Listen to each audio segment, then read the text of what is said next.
শুভেন্দু অধিকারী ইতিমধ্যে ঘোষণা করেছেন যে শেখ হাসিনাকে শাহজালাল বিমানবন্দরে আপনাদেরকে তার গলায় মালা দিয়ে বরণ করে আনতে হবে, কারণ রাষ্ট্রের যে সকল গুরুত্বপূর্ণ আইনি প্রশ্ন, সাংবিধানিক প্রশ্ন, এটা এনসিপি এটাকে উপেক্ষা করেছে। তা আমি বিনয়ের সঙ্গে বলবো, আমি আপনাদের সঙ্গে আছি, তরুণদের সঙ্গে, আমাদের ভুলগুলো কোন ঐতিহাসিক কারণে, কোন বাস্তবতার কারণে আমরা একটা হাসিনা ব্যবস্থা টিকিয়ে রেখেছি, এটা আমাদের পর্যালোচনা করতে হবে যদি আমরা আসলেই বিচার চাই। আমি আশা করি আপনারা আমার উপর রাগ করবেন না। আমি আপনাদের নিজেদের মানুষ আকারে এই সমালোচনাগুলো যদি না করি তাহলে একটা সঠিক রাজনৈতিক দিক আমরা পাব না। আমরা কিন্তু নির্বাচনের মাধ্যমে শেখ হাসিনাকে বাংলাদেশ থেকে উৎখাত করে নিই, কিন্তু আমরা যদি মনে করি নির্বাচনের মধ্যে দিয়ে আমরা সংস্কার করব, এটা ভুল রাজনীতি।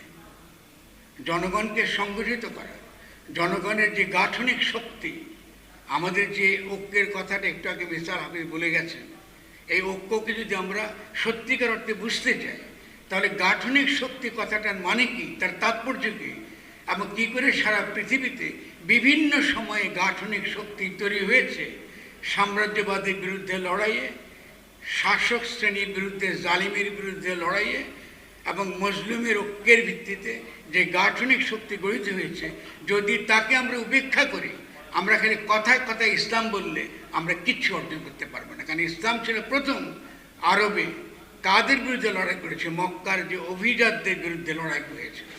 মক্কা বিজয় করতে হয়েছে নবীকে, আমার রসুলকে মক্কা বিজয় করতে হয়েছে মদিনা থেকে গিয়ে, এবং তিনি যখন গিয়েছিলেন মক্কাতে, তার পেছনে একটা উটনির পিঠে চেপে তার পেছনে ছিল একজন দাস, এবং তিনি মক্কার যখন দুয়ার খোলেন তখনও তারা ছিল সেখানে দাস। এটা ছিল দাসদের বিদ্রোহ। ফলে জালিমের বিরুদ্ধে বিদ্রোহ, এটাই হলো ইসলামের মর্ম কথা।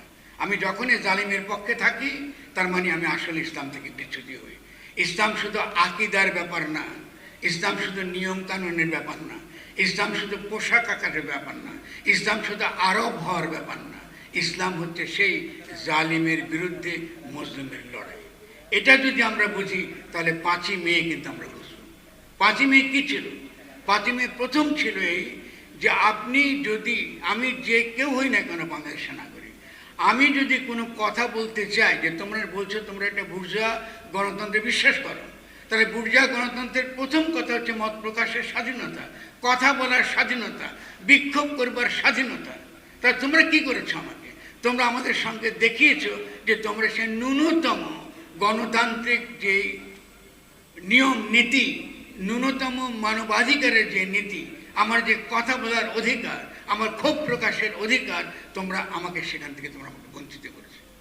আমি ঢাকা শহরে আমার কথা বলতে এসেছি, আমাকে গুলি করে, আমাকে হত্যা করে তোমরা পাঠিয়ে দিয়েছো এবং তামাশা করেছো আমি রংমেশে এখানে শুয়েছিলাম।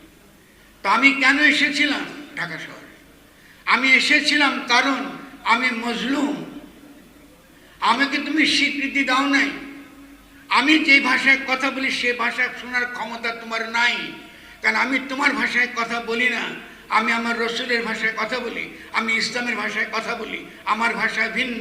ফলে তোমার ভাষার মধ্যে আমার কোনো স্থান নাই, ফলে তোমার শহরেও আমার কোনো স্থান হয় নাই। দ্বিতীয়ত হলো এই যে আমি তোমার যে তথাকথিত আন্তর্জাতিক পুঁজিতান্ত্রিক ব্যবস্থার অধীনে এখানে যে জালিম ব্যবস্থা গড়ে তুলেছ, সেখানে আমি গরিব থেকে গরিব হয়ে যাচ্ছি। আমার কোনো প্রকার ভরসা নাই ইহলোকে, আমার কোনো ভরসা নাই। আমি এই যে মজলুম, আমার একমাত্র যার নামের উপর আমি টিকে আছি তিনি হলেন আমার রসুল। তুমি তাকে পর্যন্ত অপমান করছো, আমার বুকের মধ্যে আঘাত দিচ্ছ। ফলে 5ই মের ঘটনা ছিল এটা একটা শ্রেণীর রাজনীতির অভিপ্রকাশ। এটা শ্রেণী রাজনীতির অভিপ্রকাশ এবং গণতান্ত্রিক অধিকার যতক্ষণ পর্যন্ত না আমরা যারা ইসলামের কথা বলছি তারা যতক্ষণ পর্যন্ত না এই মজলুমের পক্ষে আমরা কথা বলতে না শিখব এবং জালিম এবং মুসলিমের বিভাজনটা পরিষ্কার করে না বুঝবো, বারবার বারবার বারবার আমরা প্রতারিত হব, আমরা কিছুতেই অগ্রসর